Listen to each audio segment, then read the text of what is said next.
इस बार जो है रामपुर का चुनाव मतलब भाजपा जो है वो बटी बटी सी नज़र आई और इतना ही नहीं करके दूसरी पार्टी के साथ वो उन्होंने इलेक्शन लड़ाया है। इतनी मजबूत होने के बावजूद भी भाजपा जो कई धड़ों में बट गई। वरिष्ठ पत्रकारों का एक पैनल हमारे साथ है, उससे बात कर लेते हैं। सर ये बताइए, रामपुर लोकसभा सीट की अगर हम बात करें तो इस पर क्या लगा आपको? मतदान हुआ पहले चरण में, इस बार के समीकरण कैसे रहे? ओवरऑल चुनाव प्रचार की अगर बात करें और जो गुट थे उसके हिसाब से आपको क्या लग रहा है?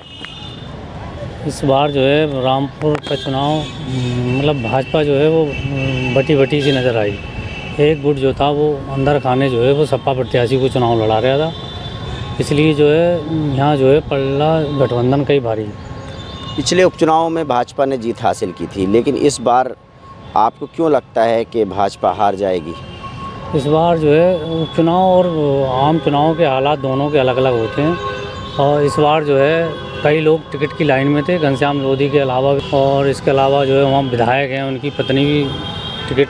तो आपको लगता है मतलब गुटबाजी की वजह से भाजपा कमज़ोर रही? जी गुटबाजी। आप बताइए, आज़म खान जेल में और रामपुर में चुनाव हुआ, इस बार क्या लग रहा है? समाजवादी पार्टी का जो गढ़ रहा था कभी, उसे उपचुनाव में भाजपा ने ध्वस्त कर दिया था। जो हालांकि जो अगर मैं बात करूं पहले बीजेपी की, तो जो 3 इलेक्शंस हुए हैं उसमें बीजेपी का 3 बार जीत हुई है, लेकिन इस बार मामला जो है आपसी गुटबाजी से बहुत हद तक इनके विरुद्ध जाता नज़र आ रहा है। उधर बात करें हम सापा की, तो सापा का ही एक धड़ ने इलेक्शन जो है वो अपना उसका हाथी का मायावती के कैंडिडेट को लड़ाया, तो जिससे बहुत हद तक अगर माना जा रहा है कि समाजवादी पार्टी का जो बढ़ला है मतलब मुहिबुल्लाह नदवी जो है वो जीत जाएंगे, आपको लगता है? वो जीतते हुए नज़र आ रहे हैं। अच्छा, तो समाजवादी पार्टी मतलब आज़म खान के बगैर भी इस गढ़ को बचाने में कामयाब रहेगी? यस, बिल्कुल रही है, क्योंकि उन्हीं के आदमी ने कोऑपरेट नहीं किया और उन्हीं की काट की है, और इतना ही नहीं करके दूसरी पार्टी के साथ वो उन्होंने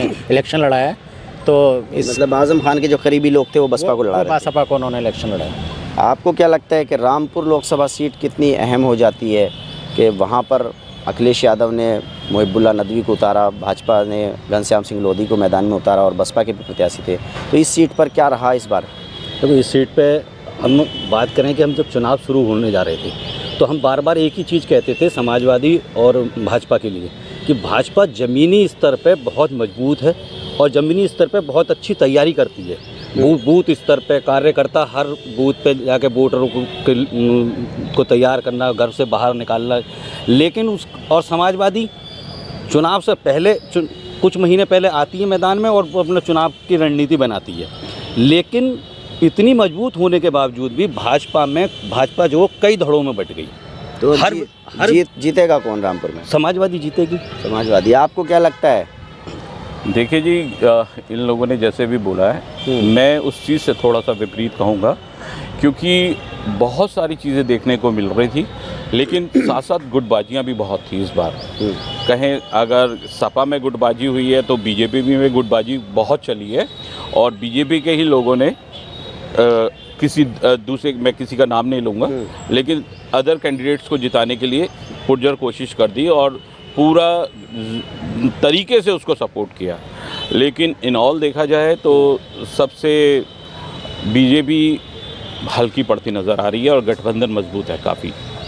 तो देखिए, यहाँ पर जो लोग हैं, जो पत्रकार हैं, उनका कहना है कि इस बार रामपुर में भाजपा कमज़ोर नज़र आ रही है और जो समाजवादी पार्टी के प्रत्याशी हैं मुहिबुल्लाह नदवी, वो जीत जाएंगे।